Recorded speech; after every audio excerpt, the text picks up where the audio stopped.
Welcome back to the final section of the book that we've been reading this week, Invertebrates. Make sure you have your book, a piece of paper, and a pencil. We learned yesterday that we learned some of the different categories of the invertebrates and what makes each item special. We learned that sea anemones use a foot to stay in one place, and its mouth has little tentacles that wave in the water to catch food. We learned about starfish and sea stars, and that sea stars may grow an arm back after they've lost it. So we are actually going to start on page 17. The title of this one, Insects, Spiders, Lobsters, and Millipedes. And these are all arthropods. And remember, in the parentheses, they're telling you how to pronounce this word, which is also in bold, and that means you can turn back to the glossary and find out the meaning of this word. Arthropods are invertebrates with hard, skin-like shell. Their body has different parts, and their legs can bend. Insects are arthropods with 3 body parts. They have 2 antennae and 6 legs. They use their legs to run, jump, swim, and even to make sounds. Many also have wings. And it's showing an insect body part. We have the 2 antennae, the head, the thorax, the abdomen, there's wings, and 6 legs.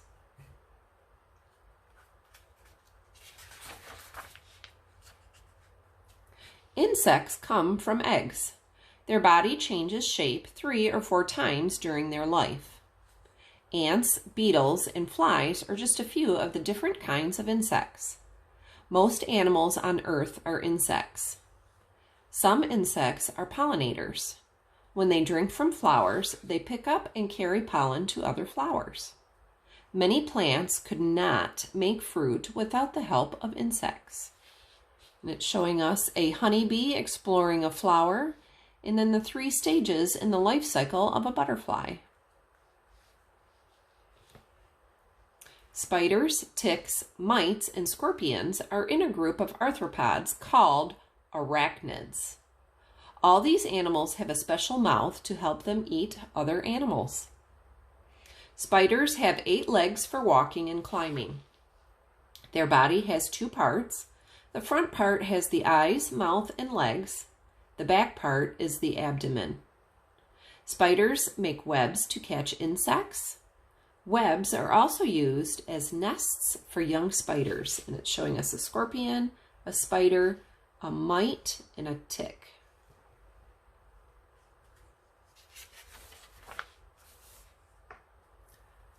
Crustaceans are arthropods that have many pairs of walking legs.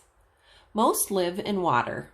Crabs, lobsters, crayfish, and shrimp are in this group.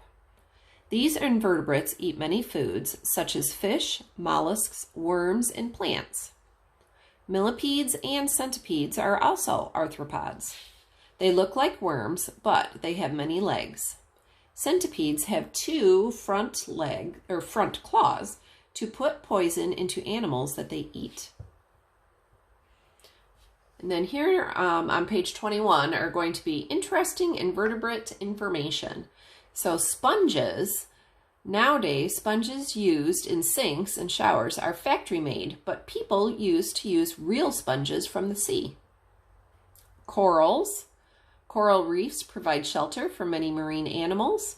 Reefs can also protect shoreline habitats by stopping giant waves. Sea urchins. Some sea urchins can live for over 200 years. Clams, oysters, and mussels. Mollusks provide a food source for many animals, including some humans. Worms. Doctors sometimes use leeches to bring blood into fingers that have been sewn back on. Insects. Frogs, toads, some birds, and many other animals survive on a diet mainly or entirely made up of insects. Spiders. By eating so many insects, spiders help control the number of insects in the world. Crustaceans. Many large marine animals eat tiny crustaceans called krill. Blue whales eat 8,000 pounds of krill a day. Millipedes. Millipedes are important decomposers. They help break down dead plant life.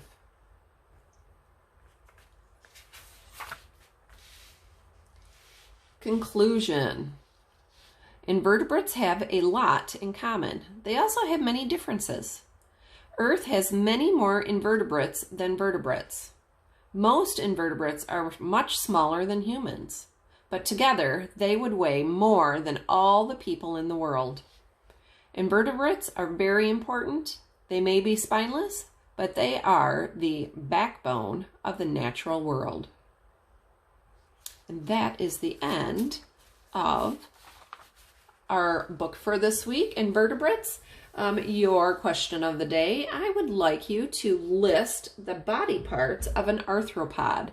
You will be able to find that if you go to the table of contents and just look through the topics of each of the chapters, and you can turn right directly to the page that has the answer to that question, the body parts of an arthropod. See you next week.